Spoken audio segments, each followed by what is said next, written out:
ఉన్న మీ అందరిని కూడా ఆయన ఎంతగానో ప్రేమిస్తున్నాడు. ఆయన ప్రేమ సువార్తను ప్రకటించడానికి ఈ ప్రాంతానికి మేము వచ్చి ఉన్నాము. ఈ ప్రాంతంలో ఉన్న మీ అందరి పైన కూడా ప్రభువైన యేసుక్రీస్తుకు ఎలాంటి ప్రేమ ఉంది అనంటే, మీ యొక్క పాపముల కొరకు తన పైన మీ యొక్క పాపములను వేసుకొని మీకు బదులుగా ఆయన పాపానికి ఆయన శిక్షను పొందారు. మీకు బదులుగా మీ యొక్క పాపాలకు బదులుగా ఆయన సిలువలో రానుపైన ఆయన భూమికి ఆకాశానికి మధ్యన ఆయన వేలాడారు. ప్రభువైన యేసుక్రీస్తు ఈ లోకంలో ఉన్న మనుషుల యొక్క పాపముల కొరకు ఆయన సిలువలో మరణించారు.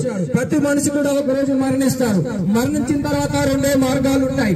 ఒకటి పరలోకము అనగా స్వర్గము, రెండవది నరకము. ఆ యొక్క పరలోకానికి వెళ్లాలంటే ఈ లోకంలో ఉన్న ఏ మానవుడు కూడా వెళ్ళలేడు.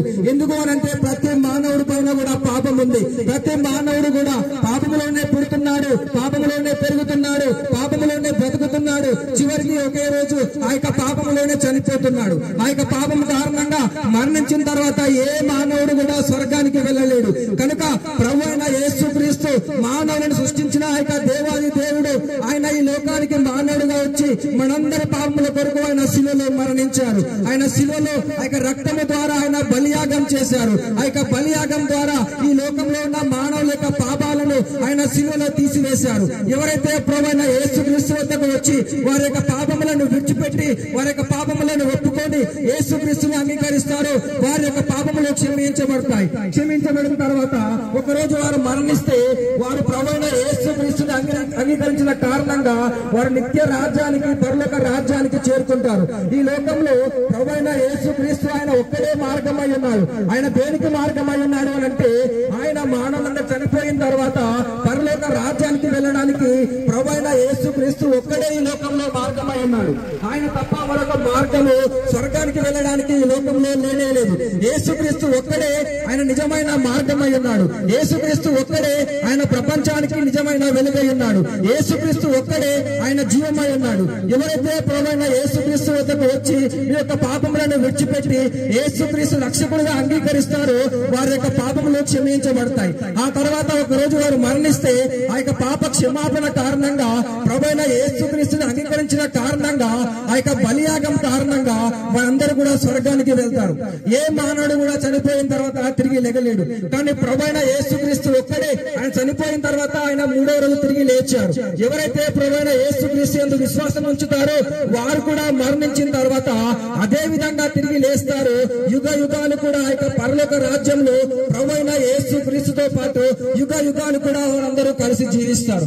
ఆ విధమైనటువంటి జీవితం మనకు కావాలంటే, మన మరణం అనంతరం ఉండే ఆ యొక్క గొప్ప జీవితం మనకు కావాలంటే ప్రభువైన యేసుక్రీస్తు ఆయన ఒక్కడే ఈ లోకంలో దానికి మార్గమై ఉన్నాడు. గనక ఆ యొక్క ఒకే ఒక్కడై ఉన్న ఆ యొక్క దేవాది దేవుడు ఆ యొక్క ప్రభువైన యేసుక్రీస్తుని అంగీకరించమని మీ అందరికీ కూడా ప్రేమపూర్వకంగా కోరుతున్నాము.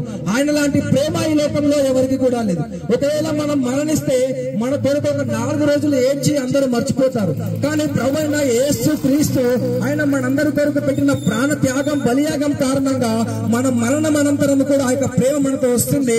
మన మరణం అనంతరం కూడా యుగ యుగాల యొక్క నిత్య జీవంలోనికి ప్రభువైన యేసుక్రీస్తు ప్రేమ మనందరూ నడిపిస్తుంది. గనక ఆ యొక్క నిజమైన రక్షకుని యేసుక్రీస్తుని అంగీకరించాలని, ఆయన వద్దకు వచ్చి పాపములను విడిచిపెట్టాలని, ఆయన అంగీకరించి ఆయనతో కలిసి సహవాసం చేయాలని, ఒకరోజు మరణించిన తర్వాత ఆయనకు వల్లే పరలోక రాజ్యానికి జీవము కలిగి వెళ్ళాలని మీ అందరికీ కూడా ప్రేమపూర్వకంగా తెలియజేస్తున్నాం.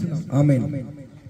పైన కూడా ప్రభువైన యేసుక్రీస్తుకు ఎలాంటి ప్రేమ ఉంది అనంటే, మీ యొక్క పాపముల కొరకు తన పైన మీ యొక్క పాపములను వేసుకొని మీకు బదులుగా ఆయన పాపానికి ఆయన శిక్షను పొందారు.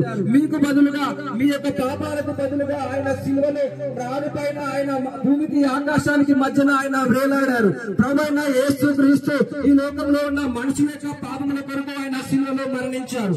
ప్రతి మనిషి కూడా ఒక రోజు మరణిస్తారు. మరణించిన తర్వాత రెండే మార్గాలు ఉంటాయి. ఒకటి పరలోకము అనగా స్వర్గము, రెండవది నరకము.